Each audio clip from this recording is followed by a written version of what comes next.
नमस्कार दोस्तों, कक्षा 11 केमिस्ट्री का पेपर आपके लिए लेके आ चुके हैं। 11th क्लास का पेपर जो कि आपके 13 तारीख से चालू हो रहे हैं, उसमें केमिस्ट्री का पेपर आपका लगने वाला है। जिला स्तरीय ये पेपर है, सभी जिलों का अलग अलग पेपर आएगा। लेकिन आप इस पेपर को पढ़ोगे तो आपके जिले का हुबहू पेपर इस तरह का ही आने वाला है। आप इसमें से देख कर जाओगे तो काफ़ी क्वेश्चन आपको एज इट इज़ देखने को मिल जाएंगे। मैं पेपर को यहाँ पर स्टार्ट करता हूँ। सबसे पहले आप चैनल पर पहली बार विजिट करने आए हो तो चैनल को सब्सक्राइब करके बेल आइकन जरूर दबा दें, जिससे आगामी वीडियोज़ का नोटिफिकेशन आपको लगातार मिलता रह सके। 3 घंटे 15 मिनट का आपका पेपर होने वाला है। पूर्णांक उसका 56 रहेगा। तो देखो दोस्तों, किस तरह से आपका पेपर आएगा, एक एक क्वेश्चन को मैं आपको सॉल्व करके यहाँ पर बता देता हूँ। सबसे पहले हम यहाँ पर सभी दिशा निर्देशांकों को देख लेते हैं एक बार, और फिर आपके यहाँ पर एक एक क्वेश्चन को सॉल्व करेंगे। देखो दोस्तों, सबसे पहला क्वेश्चन यहाँ पर बहुविकल्पीय आ जाता है, अवैध वाले क्वेश्चन। इसमें पहला आपका दिया हुआ है n=4 के लिए कितने कक्षक संभव है। तो n=4 के लिए कक्षक पूछ रहा है। कक्षक निकालने का सूत्र आपका होता है n²। तो 4 का यहाँ पर स्क्वायर करेंगे तो ये 16 आ जाएगा। डी ऑप्शन इसका बिल्कुल सही होगा। अगला क्वेश्चन देखते हैं, निरूपक तत्व किसे कहते हैं। तो एस ब्लॉक के तत्वों को निरूपक तत्व कहा जाता है।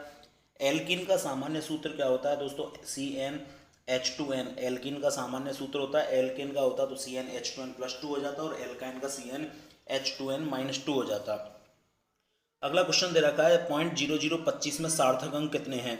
तो 0.0025 में सार्थक अंक 2 हो जाएंगे, क्योंकि 0.00 सार्थक अंकों में नहीं गिने जाएंगे। 25 2 अंक है, वो सार्थक अंक आपके होंगे। अगला क्वेश्चन है, निम्न में से किस अणु का द्विध्रुव आघूर्ण अधिकतम होगा। तो दोस्तों यहाँ पर CO2 अध्रुवीय होगा, CH4 आपका अध्रुवीय हो जाएगा। NH3 और NF3 ध्रुवीय हैं। अब NH3 में सभी का सदिश योग हो जाता है, क्योंकि एक ही डायरेक्शन में सभी आपके जाते हैं। तो यहाँ पर NH3 में सभी का सदिश योग हो जाता है, इस कारण इसका द्विध्रुव आघूर्ण सबसे ज़्यादा होता है, जो कि NF3 में सदिश योग नहीं हो पाता है। अगला क्वेश्चन देखते हैं, द्रव्य की कितना प्रावस्था होती है। तो अकॉर्डिंग टू योर सिलेबस द्रव्य की ठोस, द्रव, गैस 3 प्रावस्थाएं होती हैं। नेक्स्ट देखते हैं, थर्मस फ्लास्क में जल किस प्रकार का निकाय है। तो दोस्तों ये विलगित निकाय होता है। थर्मस फ्लास्क के अंदर जल को विलगित निकाय के अंतर्गत रखा जाता है। अगला क्वेश्चन दे रखा है, MnO2 में Mn का ऑक्सीकरण अंक कितना होगा। तो MnO2 में हम यदि बात करें तो MnO2 में Mn को x मान लें, ऑक्सीजन की -2 होती है तो 4 हो जाएगी, बराबर 0, x बराबर +4 इसका सही आंसर हो जाएगा। तो यहाँ पर बी ऑप्शन आपका सही होगा।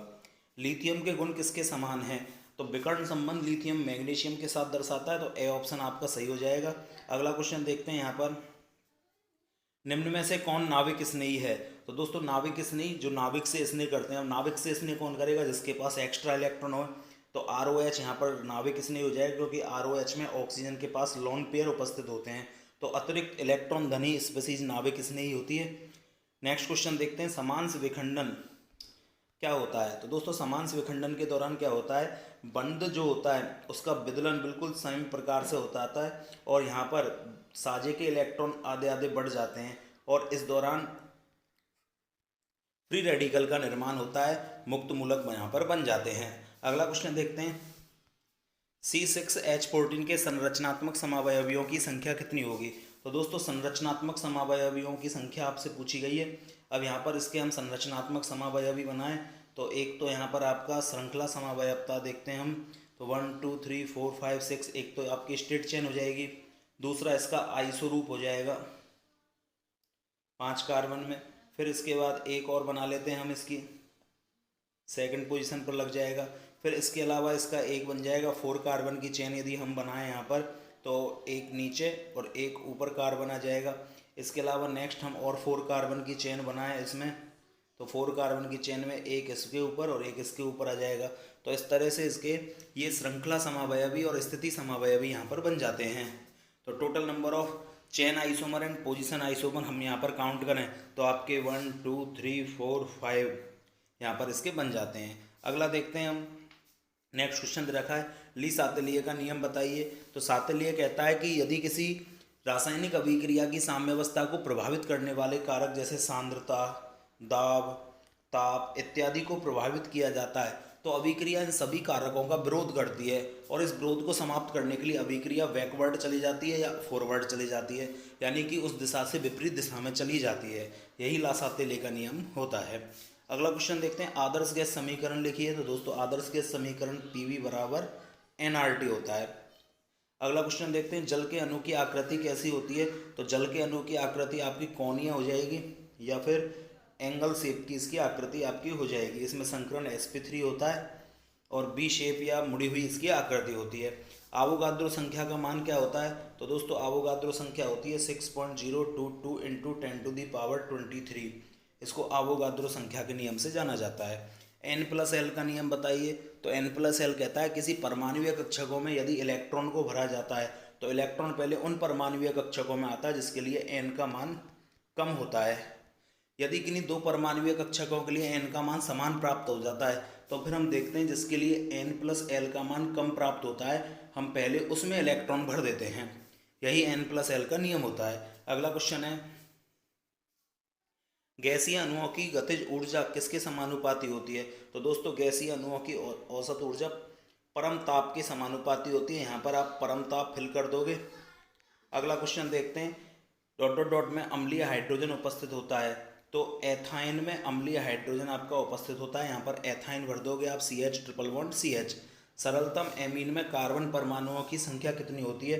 तो 3 कार्बन परमाणु सरलतम एमीन में पाए जाते हैं। अगला क्वेश्चन है आपका, सीमांत अभिकर्मक क्या होता है? तो दोस्तों जो अभिकर्मक अभिक्रिया में पहले समाप्त हो जाता है वह सीमांत अभिकर्मक होता है और किसी भी रासायनिक अभिक्रिया में उत्पाद का निर्माण सीमांत अभिकर्मक पर ही निर्भर करता है। निम्नलिखित के मोलर द्रव्यमान बताइए। तो H2O का मोलर द्रव्यमान आपका 2 + 16 यानी 18 हो जाएगा और CO2 का मोलर द्रव्यमान कार्बन का 12, ऑक्सीजन का 16 यानी 32 यानी कि आपका 44 यहाँ पर हो जाएगा। नेक्स्ट देखते हैं, अगला क्वेश्चन दिया हुआ है आपका। अगला क्वेश्चन है, हाइजेनबर्ग की अनिश्चितता का सिद्धांत बताइए। तो हाइजेनबर्ग ने कहा था कि किसी भी द्रव्य कण के लिए स्थिति व संवेग की गणना एक साथ यथार्थता के साथ नहीं की जा सकती। यदि आप संवेग को ज्ञात करोगे तो स्थिति में अनिश्चितता उत्पन्न हो जाएगी और स्थिति को ज्ञात करोगे तो संवेग में अनिश्चितता उत्पन्न हो जाएगी, अर्थात दोनों को एक साथ यथार्थता से ज्ञात नहीं किया जा सकता। नेक्स्ट क्वेश्चन दिया हुआ है, कॉपर और क्रोमियम के इलेक्ट्रॉनिक विन्यास बताने हैं आपको। तो क्रोमियम का इलेक्ट्रॉनिक विन्यास हो जाएगा आर्गन 3d5 4s1 और कॉपर का इलेक्ट्रॉनिक विन्यास हो जाएगा आपका आर्गन 3d10 4s1। ये आपके इम्पोर्टेंट है, एग्जाम में काफ़ी बार आए हुए क्वेश्चन है। निम्नलिखित में से आयन इलेक्ट्रॉन विधि द्वारा संतुलित कीजिए। तो दोस्तों इसको आप संतुलित कर लोगे। यहाँ पर मैं आपको बता देता हूँ। सबसे पहले इस रिएक्शन को आप दो पार्ट्स में तोड़ोगे। Cr2O7 - 2 = Cr+3 और फिर दूसरा पार्ट आपका हो जाएगा Fe+2 से Fe+3। अब सबसे पहले आप यहाँ पर देखोगे 2 क्रोमियम है तो आप यहाँ पर 2 लगा लोगे और O7 है। अब जल के अणुओं का संतुलन करने के लिए आप यहाँ पर 7 जल के अणु जोड़ दोगे, 7H2O। फिर इसके बाद आप इधर 14H+ जोड़ दोगे। तो इस तरह से आप यहाँ पर एक ट्रिक यूज में लेना, आप A-O हरियाणा चलें। A4 atom, O4 oxygen, H4 hydrogen और C4 चार्ज, इस क्रम में आपको इसका संतुलन करना है। नेक्स्ट देखते हैं हम, KMnO4 में ऑक्सीकरण को बताना है। तो K का +1 हो जाएगा, Mn को X मानना है, ऑक्सीजन का 8 हो जाएगा बराबर 0, X बराबर +7 आ जाएगा। K2Cr2O7 में ऑक्सीकरण अंक देखें तो K2Cr2O7 में आपका K का +1 हो जाएगा, Cr2 इसको अपन 2x मानेंगे यहाँ पर और O7 14 तो K2 का 2 हो जाएगा। ये Kr नहीं है दोस्तों, K2 है और यहाँ पर आपका +6 इसका आंसर आ जाएगा। FeO में निकालें हम तो x - 2 बराबर 0, x बराबर +2 आ जाएगा। तो इस तरह से आप यहाँ पर निकाल लोगे। अगला है परिरक्षण प्रभाव। अब दोस्तों ये बड़े क्वेश्चन हैं, इनको आप अपनी बुक में से देखें या नोट्स में से देखें। 18वां क्वेश्चन 16वां आपका परिरक्षण प्रभाव, विद्युत ऋणता, प्रभावी नाभिकीय आवेश। अगला अथवा में दे रखा है, परमाणु त्रिज्या किसे कहते हैं, प्रभावित करने वाले कारक बताइए। Kp व Kc में संबंध ज्ञात कीजिए। तो दोस्तों Kp और Kc में संबंध होता है Kp बराबर Kc डेल एन RT की पावर डेल n, ये आप रिलेशन यहाँ पर निकाल लोगे। अगला क्वेश्चन हम यहाँ पर देखते हैं। नेक्स्ट आपका दिया हुआ है समायन प्रभाव, हाइड्रोजन के समस्थानिकों के नाम प्रोटियम, ड्यूटेरियम, ट्राइटेरियम।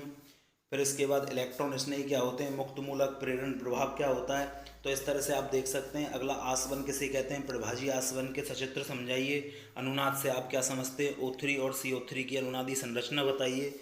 कैलोरीमिति क्या होती है, कैलोरीमीटर क्या है, इसका सचित्र वर्णन कीजिए।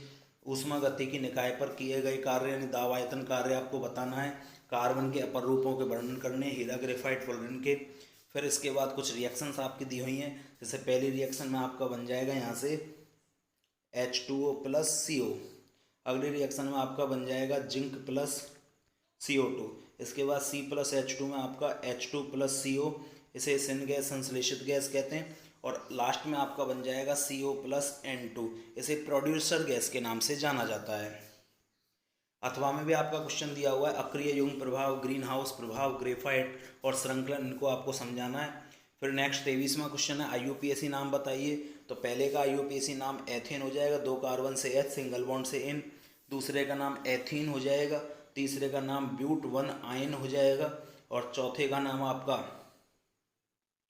1 क्लोरो एथ 1 इन हो जाएगा। तो एथेन, एथीन, ब्यूट 1 आयन और 1 क्लोरो एथीन। अगला क्वेश्चन देखते हैं, निम्नलिखित में से टिप्पणी लिखनी है। मार्कोनी खाप संयोजन, एथेन में संरूपण, इसके अलावा वुड्स अभिक्रिया, कॉल्वे विद्युत अपघटनी, ओजोनी अपघटन, बहुलीकरण, ये सभी आपको पद यहाँ पर बताने हैं। और इस तरह से आपका पेपर कंप्लीट हो जाता है। दोस्तों ज़्यादा से ज़्यादा इस वीडियो को आप शेयर करें और सभी पेपर आपको हमारे चैनल पर मिलेंगे, इसलिए चैनल को सब्सक्राइब करके बेल आइकन जरूर दबा दें। मिलते हैं नए पेपर के साथ नई वीडियो में। जय हिंद।